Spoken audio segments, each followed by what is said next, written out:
പുതിയൊരു വീഡിയോയിലേക്ക് എൻ്റെ എല്ലാ കൂട്ടുകാർക്കും സ്വാഗതം. അപ്പോൾ ഇന്ന് ഞാൻ വന്നിട്ടുള്ളത് വളരെ ഹെൽത്തിയും ടേസ്റ്റി ആയിട്ടുള്ള ഒരു റെസിപ്പി ആട്ടോ കേട്ടോ.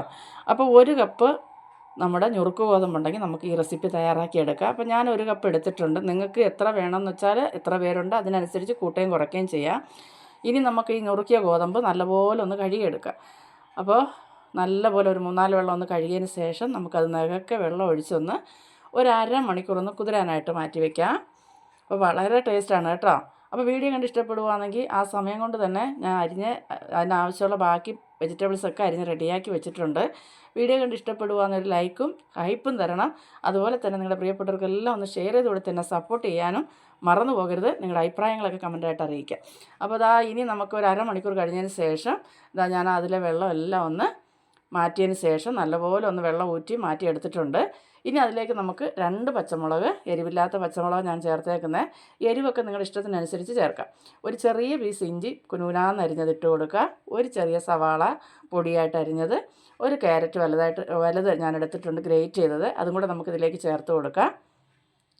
ഇനി കുറച്ച് മല്ലിയില പൊടിയായിട്ട് അരിഞ്ഞതിട്ട് കൊടുക്കുക. രുചിക്ക് ആവശ്യത്തിനുള്ള ഉപ്പ് ചേർത്ത് കൊടുക്കുക. ഇതിന് മാറ്റി വെച്ചതിന് ശേഷം നമുക്കൊരു പാൻ അടുപ്പത്ത് വെക്കാം. ഒരു ചെറിയ താളിപ്പ് കൂടെ വേണം. അപ്പോൾ ഈ പാൻ ഒന്ന് ചൂടായി വരുമ്പോൾ ഞാനതിലേക്ക് വെളിച്ചെണ്ണ ഒഴിച്ച് കൊടുക്കുന്നുണ്ട്. എണ്ണ ഒന്ന് ചൂടായി വരട്ടെ. എണ്ണ ചൂടായിട്ടുണ്ട്. 1 ടീസ്പൂൺ കടുകിട്ട് കൊടുക്കുക. ഒരു 1/4 ടീസ്പൂൺ നല്ല ജീരകം ഇട്ട് നമുക്കൊന്ന് പൊട്ടിച്ചെടുക്കാം. നല്ല ജീരകം നല്ലപോലെ പൊട്ടിപ്പൊരിഞ്ഞ് വന്നതിന് ശേഷം നമുക്കതിലേക്ക് 2 ടീസ്പൂൺ ഉഴുന്നുപരിപ്പ് ചേർത്ത് കൊടുക്കുക. അതൊന്ന് മൂത്ത് വരുമ്പോൾ ഒരു 2 കറി ലീഫ് ഇട്ട് കൊടുക്കുക. ഇനി ഇതിലേക്ക് കുറച്ച് കായം ഒന്ന് ചേർത്ത് കൊടുക്കുക. കായപ്പൊടി ചേർത്ത് കൊടുത്ത് നമുക്കിതൊന്ന് അടുപ്പ് ഓഫ് ചെയ്തിട്ടുണ്ട് കേട്ടോ.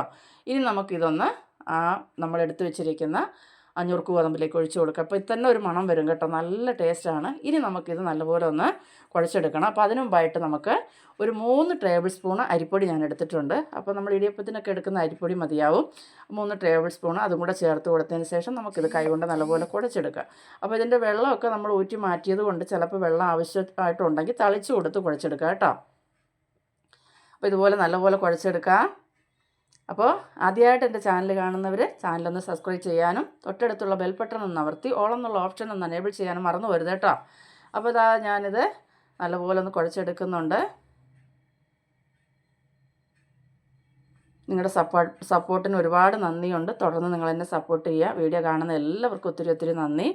ഇപ്പോൾ കുഴച്ച് മാറ്റി വെച്ചിട്ട് നമുക്കൊരു പാൻ അടുപ്പത്ത് വെക്കുക. അപ്പോൾ ഞാനൊരു ഇരുമ്പിൻ്റെ കല്ല് വെച്ചിട്ടുണ്ട്. കല്ലൊന്ന് ചൂടായി വരുമ്പോൾ നമുക്കതിലേക്ക് വെളിച്ചെണ്ണ, നെയ്യ് വേണമെന്നുള്ളവർക്ക് നെയ്യ് ചേർക്കാം. ഞാനിപ്പോൾ ഇച്ചിരി വെളിച്ചെണ്ണ ചേർത്ത് കൊടുക്കുന്നത്. അതിനുശേഷം നമുക്കിതൊന്ന് കുറച്ച് ഒരു തവി കൊണ്ട് ഇതുപോലെ ഒന്ന് കോരി വെച്ചതിന് ശേഷം ഒരുപാട് കട്ടിയായിട്ട് നിങ്ങളിത് പരത്തരുത് കേട്ടോ. എന്നാൽ ഒത്തിരി തിന്നാവുകയും വേണ്ട. നമുക്കിതൊന്ന് നല്ലപോലെ ഒന്ന് പരത്തിയെടുക്കാം. അപ്പോൾ പരത്തിയെടുത്തതിന് ശേഷം നമുക്കിതൊന്ന് അടച്ച് വെച്ച് വേവിക്കാം. അപ്പോൾ ഒരു വശം നല്ലപോലെ ഒന്ന് മുരിഞ്ഞ് വരട്ടെ. ഇപ്പോൾ നല്ലപോലെ മുരിഞ്ഞ് വന്നിട്ടുണ്ട്. നമുക്കിനി ഇതൊന്ന് മറിച്ചിട്ട് കൊടുക്കാം. ഇനി ഒരല്പം ഓയിലൊന്ന് നമുക്ക് തളിച്ച് കൊടുത്തതിന് ശേഷം നമുക്കിത് നല്ലപോലെ ഒന്ന് മുരിയിച്ചെടുക്കാവുന്നതാണ്. അപ്പോൾ ഞാൻ പറഞ്ഞു, ഓയിൽ വേണ്ടാന്നുള്ളവർക്ക് നെയ്യ് എടുക്കാം, ബട്ടർ വേണമെന്നുള്ളവർക്ക് ബട്ടറിൽ തയ്യാറാക്കാം കേട്ടോ. അപ്പോൾ ഇതുപോലെ ഞാൻ ബാക്കിയുള്ളതും കൂടെ ഒന്ന് തയ്യാറാക്കി എടുക്കുന്നുണ്ട്. അപ്പോൾ നല്ലൊരു ബ്രേക്ക്ഫാസ്റ്റ് തന്നെയാണ്. ബ്രേക്ക്ഫാസ്റ്റിന് മാത്രമല്ല, നമുക്കിനി ഈവനിങ് സ്നാക്സ് ആയിട്ട് വേണമെങ്കിലും ഇത് എടുക്കാവുന്നതാണ്. മക്കൾക്കൊക്കെ കൊടുക്കാം കേട്ടോ. നല്ല ഹെൽത്തിയാണ്. അപ്പോൾ എല്ലാവരും ഒരിക്കലെങ്കിലും ഒന്ന് തയ്യാറാക്കി നോക്കുക. കാണാനും കഴിക്കാനും അടിപൊളിയാണ് കേട്ടോ. കറിയൊന്നും പ്രത്യേകിച്ച് വേണ്ട, നല്ലൊരു മണമുണ്ട് ഇതിന് നമ്മളിങ്ങനെ തയ്യാറാക്കി എടുക്കുമ്പോൾ. അപ്പോൾ മറക്കാതെ ഉണ്ടാക്കി നോക്കുക. അഭിപ്രായങ്ങളൊക്കെ കമൻറ്റായിട്ട് അറിയിക്കുക. അപ്പോൾ ഞാനങ്ങനെ ആവശ്യത്തിനുള്ള എല്ലാം ചുട്ടെടുത്തിട്ടുണ്ട്. അപ്പോൾ എന്ത് രസമാണെന്ന് നോക്കിയാൽ, കാണാൻ തന്നെ ഒരു നല്ല കളറും ഒക്കെ ആയിട്ട് നല്ല രസമല്ലേ. അപ്പോൾ അടുത്തൊരു വീഡിയോ ആയിട്ട് കാണുന്നതുവരെയും എൻ്റെ എല്ലാ കൂട്ടുകാർക്കും ബായ്.